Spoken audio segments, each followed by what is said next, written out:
Никто из местных жителей не понимал, почему эта лошадь всегда была окружена стаей волков, но никогда не подвергалась их нападению. Лишь когда один из местных жителей познакомился поближе с этой странной группой животных, ему удалось выяснить, что там происходит. Но объяснение оказалось более тревожным, чем он мог себе представить. Сначала они подумали, что им нужно спасти лошадь от волков. Но, возможно, на самом деле все было наоборот. Охотник по имени Кевин потратил около суток на поиски, пока, наконец, не нашел лошадь, окруженную волками. Он слышал много историй об этом от местных жителей и теперь оказался достаточно близко к животному, чтобы сделать выстрел. Это был бы отличный охотничий трофей. Кевин еще не успел нажать на спусковой крючок, когда заметил, что с лошадью происходит что-то странное. Любопытство взяло верх, и он тихонько подобрался поближе к месту происшествия, пока не получил достаточно хороший обзор. Ему нужно было внимательно присмотреться. Внезапно для него все обрело смысл. Теперь стало ясно, почему волки так ревностно следовали за лошадью, не причиняя ей вреда и не убивая ее. Кевин понял, что остальному миру необходимо знать об этом. Но что именно увидел Кевин? Почему волки преследовали лошадь? И собирался ли Кевин все-таки застрелить животное? Когда местные жители впервые наткнулись на брошенную лошадь, они захотели поймать ее и вернуть в конюшню, из которой она сбежала. Ей было очень опасно бродить в одиночестве по этому холодному лесу. Но вскоре они узнали, что лошадь была совсем не одна.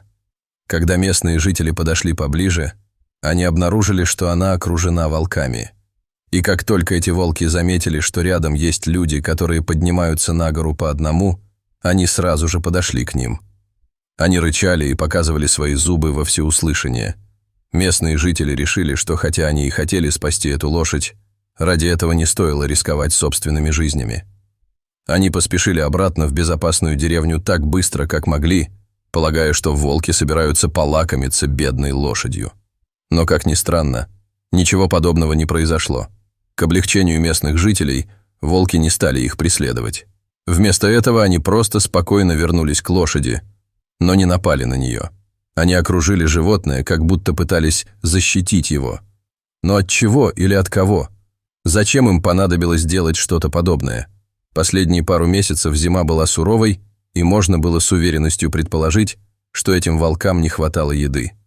Со всего штата поступали сообщения о волках, нападавших на людей и других животных, вероятно, от чистого отчаяния. Они просто были очень голодны. Один из местных жителей, шокированный и сбитый с толку увиденной сценой, предложил теорию, которая показалась ему правдоподобной. Возможно, волки недавно совершили крупную добычу и все еще были сыты. Было бы разумно оставить эту лошадь в живых и потреблять бедное животное только в более трудные времена. Вскоре после этого он увидел, как лошадь медленно побрела обратно в лес, а волки последовали за ней. Как эта лошадь оставалась такой спокойной все это время, оставалась для всех большой загадкой. Они предполагали, что это был последний раз, когда они видели бедное животное, но они сильно ошибались. После этой встречи местные жители переглянулись и обсудили, что делать. Было ли с моральной точки зрения справедливо вмешиваться в это уникальное природное явление и пытаться спасти жизнь лошади? Они не могли прийти к единому мнению. Однако все они подумали, что им следует поспрашивать в округе и узнать, не пропал ли у кого-нибудь в деревне черно-белый конь. Владелец лошади заслуживает того, чтобы знать, что с ней случилось. К их удивлению, ни у кого в деревне, похоже, не пропала лошадь. Однако, пытаясь найти хозяйку лошади, местные жители встретили женщину, которая, казалось, очень хорошо знала, о какой лошади идет речь. Было ясно, что она уже видела эту черно-белую лошадь уникальной расцветки раньше. Женщина начала рассказывать им о том, что произошло недели ранее. Она прогуливалась по опушке леса на вершине холма, когда увидела ту же лошадь, окруженную стаей волков.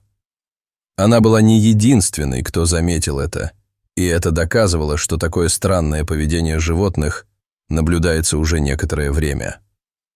Оказалось, что многие жители деревни уже некоторое время говорили об этом явлении. Они были совершенно уверены, что волчья стая не собиралась есть лошадь. Трое местных жителей были настолько заинтригованы этим, что решили попытаться снова обнаружить стаю на следующий день. И действительно, они снова увидели то же самое, когда оказались неподалеку от деревни. Все трое подтвердили, что волки действительно не проявляли интереса к поеданию длинноногого животного. Они заметили лошадь в поле, а волки следовали за ней примерно в 3 метрах позади. Это зрелище по-настоящему озадачило трио, и на этот раз они решили сами собрать доказательства. Трио решило сделать снимки, чтобы поделиться этой историей с остальным миром. Держась на безопасном расстоянии от лошади и волков, они сделали несколько впечатляющих фотографий животных. Нужно было, чтобы как можно больше людей увидели это необычное поведение. Пару часов спустя, после того, как животные снова исчезли, троица опубликовала подборку сделанных ими фотографий в социальных сетях. Через несколько минут снимки уже были широко распространены, и люди со всего мира заинтересовались этой историей. Среди них был мужчина по имени Кевин. Когда Кевин, молодой охотник, увидел фотографии в социальных сетях, они сразу же вызвали у него интерес. Он был вынужден признать, что сначала подумал, что изображения были подделаны в фотошопе или что-то в этом роде. Но, просмотрев множество фотографий животных с разных ракурсов, он убедился, что они должны быть настоящими. Когда он понял, что это совершенно уникальное явление, он внезапно почувствовал сильное желание выяснить, что стало причиной этого крайне неожиданного партнерства. Это даже стало навязчивой идеей, от которой Кевин просто не мог избавиться. Что происходило в тех лесах посреди гор Аляски? Через некоторое время Кевин просто не смог больше этого выносить. Он собрал свое охотничье снаряжение и отправился в 4-часовую поездку в деревню. В его намерениях было нечто большее, чем он хотел показать, но он решил пока ни с кем не делиться своими истинными намерениями. Если бы кто-нибудь спросил об этом, он бы сказал, что его всегда интересовало поведение животных, и ему не терпелось узнать, что здесь происходит. Но на самом деле он хотел поймать эту прекрасную лошадь и выставить ее в качестве трофея. Кевин собирал уникальные трофеи по всей Америке, и убийство короля волков могло бы стать отличной историей. Это стало местной легендой, о которой все слышали от друзей, родственников или соседей. Кевин сразу заметил это и решил, что должен действовать тайно. Он остановился в мотеле, расположенном чуть дальше от деревни. На следующее утро он планировал первым делом отправиться в лес. Он не хотел ждать, пока стая снова посетит деревню, так как это только еще больше привлекло бы к ним внимание. Ему нужно было закончить свою работу, прежде чем это произойдет. Он начал поиски, как только взошло солнце. Он быстро направился в лес и убедился, что по дороге его никто не заметил. Когда он, наконец, прибыл, все было пугающе тихо. Лес казался почти заброшенным. Кевину это показалось странным. С самого детства он проводил большую часть своего свободного времени в лесу. Он мог легко распознать, когда что-то было не так. Конечно, вполне логично, что сейчас в лесу стало меньше диких животных. Просто для некоторых животных было слишком холодно. Но, прогуливаясь, он заметил кое-что странное. Куда бы Кевин ни посмотрел, он просто не мог заметить ни одного живого существа на многие мили вокруг. И он был опытным охотником, поэтому определенно знал, как распознать животное, которое находится поблизости. Он остановился как вкопанный и просто постоял там несколько минут, прислушиваясь к звукам природы. К счастью для него, звуки рассказали ему все, что ему нужно было знать прямо сейчас. Прислушиваясь к завываниям, Кевин заметил некоторые отличия в звуках. Он понял, что это могло означать только одно. Где-то рядом с ним была целая стая волков. И он знал, что это могли быть только волки, которые приняли лошадь в свою стаю, поскольку волчьи территории часто простираются на огромные участки земли. Это было бы лучшее убийство в его жизни, и он, наконец, смог бы похвастаться перед всеми остальными членами охотничьего сообщества. Все, безусловно, смотрели бы на него снизу вверх или даже завидовали его невероятной добыче. По вою он заключил, что волки движутся прямо к деревне. Он надеялся, что этого не произойдет. Если лошадь окажется слишком близко к цивилизации, люди могут увидеть, как Кевин стреляет в нее. И если это произойдет, для него все будет кончено. Кевин понял, что ему нужен другой подход, чтобы добиться успеха. Он подумал об этом и решил, что сейчас главное – скорость. Он побежал через лес, направляясь к завываниям так быстро, как только мог. Однако это было сопряжено с большим риском. Убегая, он производил гораздо больше шума, и была вероятность, что стая услышит его. Если бы это случилось, волки могли бы испугаться, однако ему нужно было рискнуть, если он хотел получить шанс на успех. Кевин продолжал бежать, пока наконец не увидел то, что искал. К счастью, это не заняло много времени. Довольно скоро он заметил большое существо, двигавшееся между деревьями. Он замер, не зная, заметило ли животное его тоже. Судя по тому, что он мог видеть, у высокого млекопитающего определенно был черно-белый мех. Могла ли это быть та лошадь, о которой все говорили? Но когда Кевин подошел чуть ближе, он, наконец, смог разглядеть картину в целом. По крайней мере, 4 волка окружали лошадь, которая снова казалась совершенно спокойной. Он был поражен тем фактом, что лошадь совсем не боялась волков, и что, возможно, было еще безумнее, волки не выказывали ни малейшего намерения причинить ей вред. Кевин увидел достаточно. В этот момент животные не двигались, а просто кружили в одном месте. Он медленно опустился на колени и посмотрел вниз через прицел своего ружья. Мог ли он прицелиться? Это было почти невозможно, так как лошадь слишком часто огибала деревья. Кевин прекрасно понимал, что у него есть только один шанс. Он знал, что должен действовать быстро, но если он промахнется, то без сомнения звук насторожит всех животных. Обычно это должно было отпугнуть волчью стаю, но эта группа вела себя так странно, что Кевин не исключал, что они не убегут, а нападут на него. Он все больше и больше убеждался в своей последней мысли. Он рассудил, что независимо от того, выстрелит он в лошадь или промахнется, волки в любом случае останутся невредимы. И сначала ему нужно было убедиться, что они не смогут напасть на него после того, как узнали бы, что он там. Ему нужно было найти место, откуда он мог бы хорошо прицелиться в лошадь, и где волки не смогли бы добраться до него, как только узнали бы, что он там. Он понимал, что это действительно важно.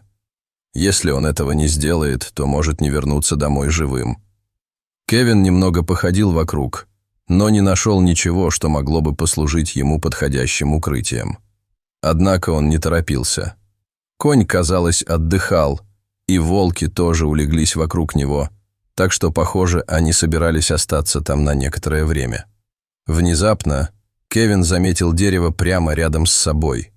Казалось, что он мог бы легко взобраться на него, и, приглядевшись, понял, что это идеальное место для съемки. Ему была хорошо видна лошадь, а она находилась слишком высоко, чтобы волки могли до нее добраться. Он ухватился за несколько веток и медленно, но верно взобрался выше. Когда он нашел достаточно устойчивое место, чтобы посидеть на нем некоторое время, он остановился там, чтобы посмотреть на животных. Млекопитающие. Они все еще не замечали его присутствия, и он знал, что сейчас или никогда. Именно с этого места он должен был стрелять. Лошадь, которую Кевин теперь видел, казалось, все еще не подозревала о его присутствии, как и стая волков вокруг нее. На нем была специальная одежда, которая не позволяла млекопитающим учуять его запах. И все они были явно заняты чем-то другим, но Кевин пока не мог понять, чем именно. Ветви, на которые опирался Кевин, казались достаточно прочными, чтобы выдержать его вес.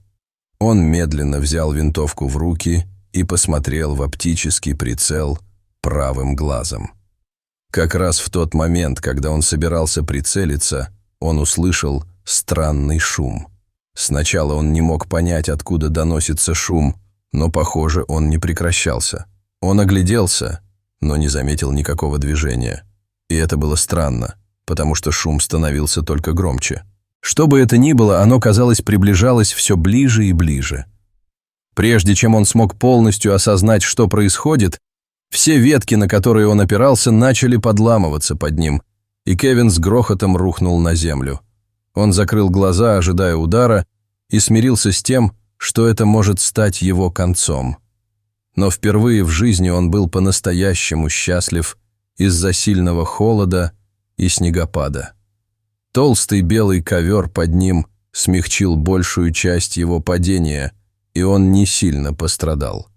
Он наверняка получил несколько ушибов, но сразу понял, что ничего не сломал. Но его облегчение было недолгим.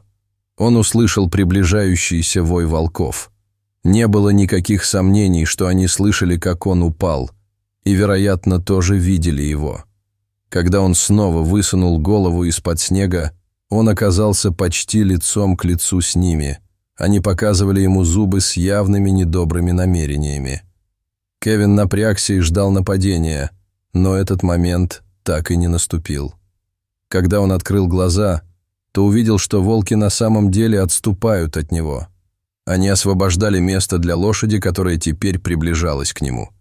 Кевину это показалось странным, как будто предполагаемый вожак стаи пришел, чтобы принять решение о своей судьбе. Выживет ли он или умрет? Кевин едва осмеливался пошевелиться, когда лошадь подходила к нему все ближе и ближе. Он крепко зажмурился, пока животное осторожно обнюхивало его.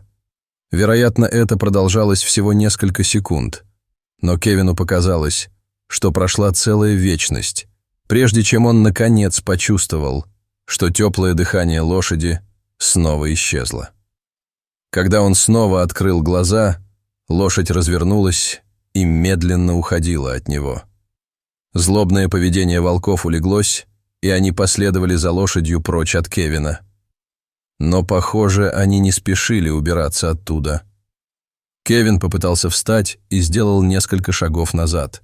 Он все еще боялся, что эти дикие животные могут передумать, но на самом деле никаких признаков этого не было. После того, как лошадь перестала его обнюхивать, они, казалось, потеряли к нему всякий интерес. Было также ясно, что они больше не видели в нем угрозы. Они даже повернулись к нему спиной, и никто из стаи не присматривал за ним. Как эти животные могут быть такими уверенными в себе? Неужели у них раньше не было неприятного опыта общения с людьми? Или это было исключительно из-за лошади? Возможно, лошадь выросла среди людей, прежде чем отправиться в лес. Возможно, она научилась доверять людям, и это могло быть причиной того, что она доверяла и ему. И, очевидно, все волки последовали его примеру. Но это только усилило любопытство Кевина по поводу связи между этими животными. Теперь он был уверен, что эти волки не просто защищали лошадь, но и что-то еще. Они последовали за лошадью и последовали ее примеру.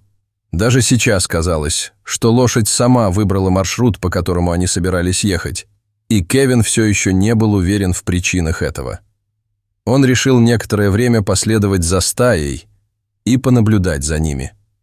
Он держался на безопасном расстоянии, чтобы убедиться, что все в порядке, но не прилагал никаких усилий, чтобы оставаться вне поля зрения.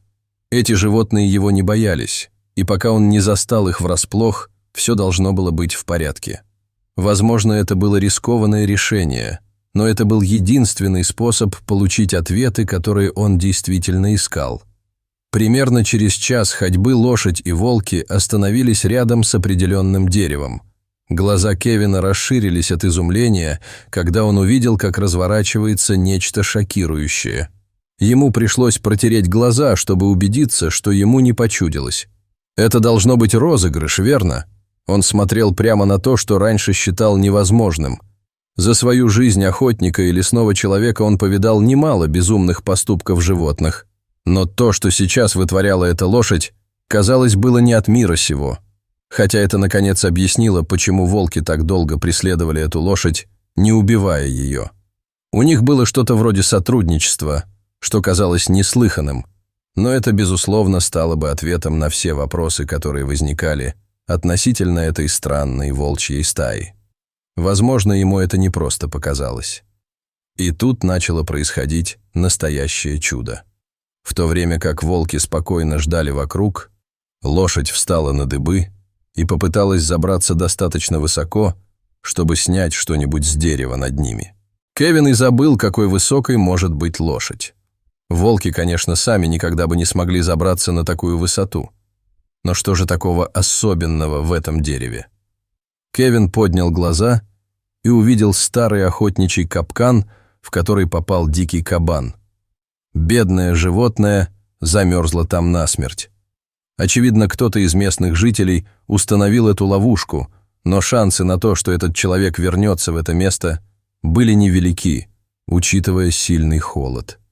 Кевин мог только догадываться, что в здешних лесах существуют сотни таких ловушек для кабанов.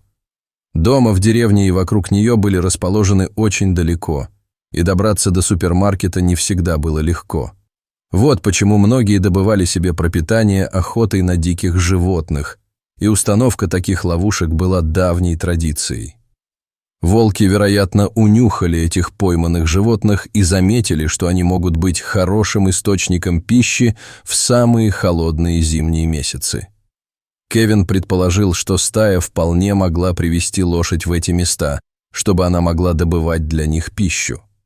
Теперь, когда Кевин думал об этом все больше и больше, ему стало очевидно, что в обмен на помощь лошади волки оставили ее в живых. Возможно, они даже защищали лошадь как одного из своих, поскольку она стала важным членом стаи. Он не мог поверить, что стал непосредственным свидетелем этого особенного сотрудничества. Видя, как эти совершенно разные животные сосуществуют и зависят друг от друга, Кевин дважды подумал, прежде чем убивать лошадь. Он действительно больше не был уверен в том, что ему следует делать. Действительно ли ему нужен был еще один трофей? Или для волков было важнее сохранить своего единственного кормильца? В глубине души Кевин понимал, что ему нужно отпустить их. Он подождал, пока лошадь и волки отойдут подальше, и смотрел им вслед, пока они не скрылись из виду. Он должен был признать, что сначала был немного разочарован тем, что не привез домой трофей, на который рассчитывал, но позже понял, что получил нечто еще лучшее. Он стал свидетелем совершенно особенного и прекрасного взаимодействия между животными, которые обычно не могли жить вместе. Он понял, что, вероятно, никогда больше не увидит ничего подобного, и ради спасения животных решил никому не рассказывать о том, что увидел в тот день в лесу. Таким образом, легенда о лошади и ее волчьей стае продолжала жить среди местных жителей. Кевин вернулся домой довольный, зная, что животные работают сообща, и это увеличит их шансы на выживание. Он был благодарен за то, что увидел такую красоту собственными глазами.